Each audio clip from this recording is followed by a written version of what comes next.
का शत्रु होगा। बोलिए कि आपके शत्रु का क्या नाम है? मैं उसका सिर काट के ला दूंगा आपके चरणों में। तो वृद्ध अपना सिर ऊपर उठाए, कहा सच बोल रहे हो? तो संकल्प करो कि मेरे शत्रु का सिर काट करके लाओगे। अर्जुन ने संकल्प कर दिया। तो तब अर्जुन ने कहा तो ठीक है, अब बतलाइए कि पहले शत्रु का नाम क्या है? तो उस वृद्ध ने कहा मेरे पहले शत्रु का नाम है भीरभू ऋषि। अर्जुन ने सोचा भीरभू ऋषि उतने महान, भीरभू ऋषि का सिर काट करके लाओ। तो अर्जुन ने कहा भीरभू ऋषि ने आपका क्या बिगाड़ा है? एक बार भीरभू ऋषि भगवान विष्णु का क्रोध परीक्षा करने के लिए क्या किए? भगवान क्षीर सागर में शयन कर रहे थे, तो क्रोध परीक्षा करने के लिए गए भीरभू ऋषि और भगवान विष्णु के छाती वक्ष स्थल में अपने चरणों से प्रहार किया, जोरदार प्रहार किया। तो वो लगा उनको, लेकिन भगवान विष्णु क्या किए? भीरभू ऋषि के चरणों को सहलाने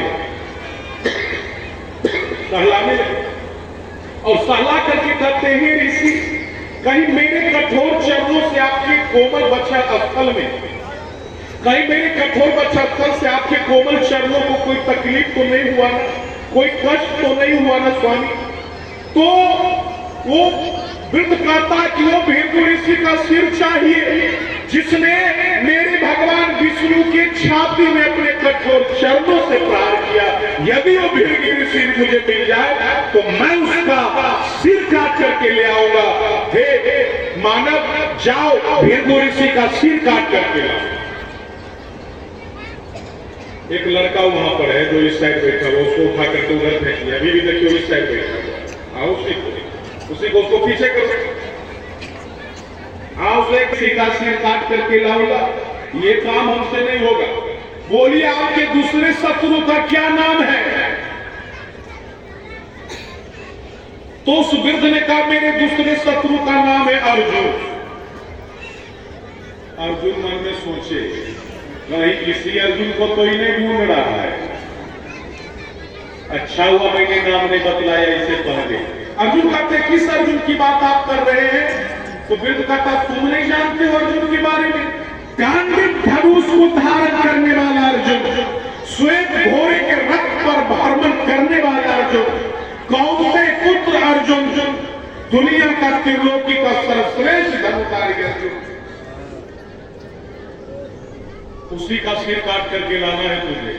अर्जुन मन में सोचते हैं मैं भला अपना सिर क्यों काट करके लाऊं? अर्जुन कहते हैं अर्जुन ने क्या बिगाड़ा है आपका? तो वृद्ध कहता क्या बिगाड़ा है? अरे उस अर्जुन गांडीवधारी अर्जुन ने मेरे भगवान कृष्ण के कोमल कोमल हाथों में अपनी रथों का लगाम सौंप दिया। यदि वो गांडीवधारी अर्जुन मुझे नजर आ जाएगा तो मैं इस करनी का सजा उसको दूंगा, अपने तलवार से उसका सिर काट डालूंगा। क्या अर्जुन का सिर काट करके लाओगे? अरे मेरे भगवान कृष्ण के कोमल हाथों में उस लगाम को पकड़ने से छाले छाले पड़ जाते। इसीलिए मैं तलवार रखे हुए उस अर्जुन का सिर काटने के लिए। लाओगे इसका सिर काट करके? अर्जुन कहते मैं उतने पराक्रमी योद्धा का सिर नहीं ला सकता हूं। बोलिए तीसरे शत्रु का नाम क्या है? तो वृद्ध कहता है वो स्त्री है, पुरुष नहीं है। अर्जुन कहते स्त्री ने आपका भी कुछ बिगाड़ा, क्या है नाम उसका? तो वो वृद्ध कहता उसका नाम है द्रौपदी, उसका नाम है द्रौपदी। अर्जुन कहते ये तो हमें पूरे परिवार को खोजने के लिए तलवार लेकर के बैठा हुआ है। अर्जुन कहते द्रौपदी ने क्या बिगाड़ा है आपका? तो उस वृद्ध ने कहा उस द्रौपदी ने क्या बिगाड़ा है? अरे उसने हमारे भगवान कृष्ण को एक बार जूठा साथ खिला दिया। हमारे भगवान तीनों लोगों के मालिक भगवान कृष्ण को जूठा साथ खिला दिया। अगर वो द्रौपदी मुझे मिल जाएगा तो इस तलवार से उसका सिर कलम कर दूंगा। बोलो उसका सिर लाओगे काट करके? अर्जुन कहते नहीं मैं यहाँ से निकलता हूँ। क्या मैं इसीलिए जन्म लिया था कि स्त्री का सिर काटूं? मैं चलता हूँ यहाँ से। अर्जुन चले गए भगवान कृष्ण के पास। तो भगवान कृष्ण ने पूछा अर्जुन कौन था? क्यों हाथ में तलवार लिए हुए हैं? क्यों वो वृद्धा शरीर नहीं कपड़ा नहीं पहनता है? तो अर्जुन ने कहा प्रभु वो हम ही को ढूंढ रहा है। दुनिया उसका 3 शत्रु है। पहला भेड़ू ऋषि जिन्होंने आपका क्रोध परीक्षा के लिए आपके सीने पर लात मारा था ना, इसीलिए उनका सिर काटना चाहता। और मेरे सारथी बने ना, इसीलिए वो मेरा भी सिर काटना चाहता। और एक बार आप अपने दुर्वासा जी के चक्कर में द्रौपदी का जूठा साग खाए ना, इसीलिए द्रौपदी का भी सिर काटना चाहता है। तो भगवान श्री कृष्ण मुस्कुराने लगे और भगवान श्री कृष्ण मुस्कुरा करके कहते तो जानते हो अर्जुन, इस त्रिलोक में वही मेरा सबसे बड़ा भक्त है, सबसे बड़ा भक्त। एक क्षण के लिए भी वो मुझे भूल नहीं पा रहा है। वो हर क्षण मेरे दुखों को याद कर कर के जी रहा है।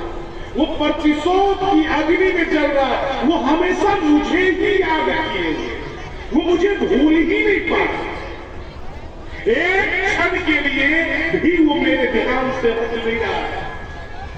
और हर क्षण के लिए मुझे याद करते करते, मेरे दुखों को याद करते करते उसने अपने शरीर में केवल हड्डी उसके शरीर में बचड़ा है। इसलिए इस लोक में मेरा सबसे बड़ा भक्त वही है।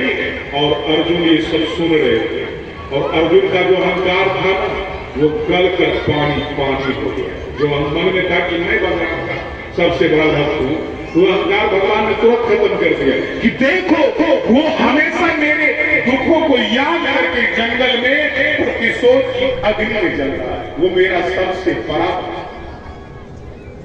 इसीलिए सज्जनों, कभी भी भगवान के लिए किसी भी चीज के लिए अहंकार न करें। इसीलिए संतों ने कहा हमारी बुद्धि के स्वामी भगवान हैं। इसीलिए बुद्धि को भगवान की सेवा में लगाई। जो बुद्धि भोग की दासी वह पक्की व्यभिचारिणी है। इसलिए मानव मात्र को चाहिए अपने मन को, अपने शरीर को, अपने जीवन को भगवान की सेवा में लगाए, भगवान की सेवा में ही प्रवृत्त करें। अरे जब हम अपने देह त्याग करने के बाद यमराज की अदालत में पहुंचेंगे तो हमसे पूछा जाएगा, कहो मनुष्यों, तूने अपने मानव का तन कब, कितना, किस समय, किस पुण्य कार्य में लगाया? तो उस समय हम अपनी भोग वृत्ति कैसे छिपाएंगे? मानव जीवन का दुरुपयोग करके उन्हें कौन सा मुंह दिखलाएंगे? अरे भोगों में तो कूकर और सूकर भी संलग्न है, तो फिर मानव जीवन पाने का लाभ ही क्या है? साधारण जीवों की तरह हमारा लक्ष्य केवल आहार नहीं, निद्रा नहीं, मनुष्य का परम और चरम लक्ष्य है भगवत प्राप्ति, भगवत प्रेम प्राप्ति। भगवान को पाए बिना, भगवान को अपनाए बिना हम 84 लाख योनियों के चक्कर से कभी छूट नहीं सकते। सच्चा सुख, सच्चा विश्राम कभी पा नहीं सकते। अरे किसमें सामर्थ्य है जो हमारे दुखों का हरण कर सके?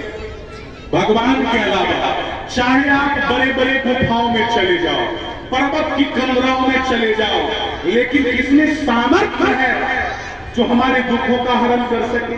चाहे कोई जप, चाहे कोई योग, चाहे कोई बड़े बड़े यज्ञानुष्ठान, दान, दया, इंद्रिय निग्रह, करोड़ों जन्मों तक तपस्या करते करते मर जाओ, लेकिन भगवान के सिवा किसमें सामर्थ्य है जो हमारे दुखों का हरण कर?